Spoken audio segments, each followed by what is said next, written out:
अगर शादी में देरी हो रही है तो कौन से उपाय आपको करने चाहिए? अब जानते हैं पंडित जी से। बताइए पंडित जी।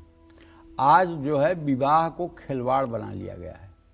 आज विवाह को खिलवाड़ बना लिया गया है, जबकि सनातन धर्म में विवाह का बहुत बड़ा महत्व है। जगत जननी जगदम्बा माँ पार्वती ने भगवान शिव को पाने के लिए 12,000 वर्ष तक बेल के सूखे पत्ते खाकर तपस्या की थी।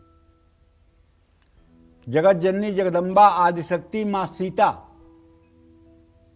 पार्वती मैया के चरणों में जाकर के और प्रभु श्री राम वर हों इसके लिए आशीर्वाद मांगती थी। गिरिमाल मूर्ति मुस्कानी भई सहाय शारद मैं जानी। माता पार्वती की उपासना जगत जननी जगदम्बा मां सीता जनकपुर में करती हैं, पार्वती जी के मंदिर में जाकर के। और करदम ऋषि अपने लिए एक पत्नी चाहते हैं तो दाहिने पैर के अंगूठे पर खड़े होकर 10,000 वर्ष तक तपस्या करते हैं। और श्री हरि विष्णु आते हैं तो उनसे वरदान मांगने के लिए कहते हैं, तो वरदान क्या मांगते हैं? मेरे योग्य एक जीवन संगिनी दे दीजिए। धन दौलत परमेष्ठी पद, ब्रह्मा का पद, इंद्र का पद नहीं चाहते हैं, एक पत्नी चाहते हैं। और आज इस विषय को लोग फॉर ग्रांटेड ले रहे हैं। विवाह कोई मतलब ही नहीं है, हो गया, चल गया, नहीं चला, कोई मतलब ही नहीं। जबकि हर लड़की को चाहिए कि वो देहि सौभाग्यम आरोग्यम देहि में परमम सुखम रूपम देहि जयम देहि यशो देहि दिशो जहि। इसका मंत्र जब उसको 14 साल की उम्र से तब तक करना चाहिए जब तक उसका पाणी ग्रहण संस्कार न हो जाए।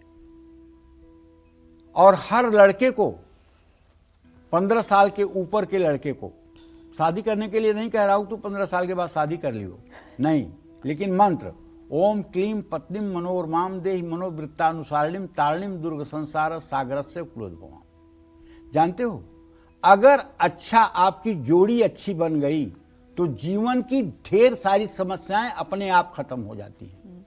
और आपके जीवन में तमाम वैभव भरा हो, आपके जीवन में तमाम उपलब्धियां हो, बड़ी बड़ी डिग्री हो, लेकिन अगर आपका पारिवारिक जीवन दुखों से और कलेशों से भरा हुआ है तो आप जैसा दुखी इंसान इस संसार में कोई नहीं है। बड़ी बड़ी डिग्रियां लेकर भारत में टॉप करके एग्जाम में और 6 महीने में डाइवोर्स करने वाले लोग, क्या आप समझते हैं खुशहाल लोग माने जाएंगे? तो रिश्तों को बचाना चाहिए और रिश्तों को चलाना चाहिए। हमारे यहां विवाह सामाजिक बंधन नहीं है, हमारे यहां विवाह एक प्रकार का संस्कार है। 16 संस्कारों में एक संस्कार है और इस विवाह रूपी संस्कार से दिव्य सूर्य और चंद्रमा की तरह तेजस्वी संतान की प्राप्ति होती है, जो इस राष्ट्र का, इस समाज का, इस देश का कल्याण करने वाला बनता है। ये सर्वथा पवित्रता का विषय है, ये वासना का विषय हो ही नहीं सकता। इसलिए हम सबसे कहना चाहेंगे कि लड़की हो या लड़का, विवाह एक बहुत बड़ी चीज है, ये कोई छोटी चीज नहीं है। ये दिमाग में बैठा करके रखना चाहिए। हमेशा अपने से बड़े लोगों और बुजुर्गों का सम्मान करना चाहिए। जब भी आप स्नान करें उसमें थोड़ी सी हल्दी मिला लें। अगर कहीं खरगोश मिल जाए तो बुधवार को उनको हरी घास खिला दें। केले के पेड़ की पूजा करें, गुरुवार का व्रत करें। और हाँ, विवाह के पहले लड़की और लड़के दोनों को, अगर आप सात्विक हैं तो आप मेरी बात का बुरा माने तो आप मानिएगा ही मत मेरी बात को, क्योंकि मैं जबरदस्ती थोप नहीं रहा हूं। तो कम से कम 12 बार रामचरितमानस का मास पारायण कर लेना चाहिए। 1 महीने में 1 बार पूरी रामायण पढ़ने में रोज 30 मिनट पढ़ना पड़ता है, इससे ज्यादा नहीं। और अगर आपने 12 बार रामायण पढ़ लिया तो आपके अंदर वो सारे सकारात्मक तत्व विराजमान हो जाएंगे जो आपके संतान के रूप में देदीप्यमान प्रकाशमान सूर्य और चंद्रमा की तरह प्रकट होंगे। इसलिए हर कन्या और हर लड़के के लिए ये आवश्यक है कि विवाह के पहले श्रीमद् रामचरितमानस गोस्वामी जी ने जो लिखा है उसका 12 पारायण कर लेना चाहिए।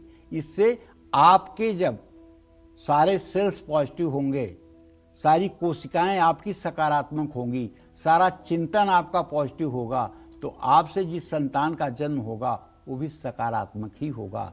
जय मां विंध्यवासिनी।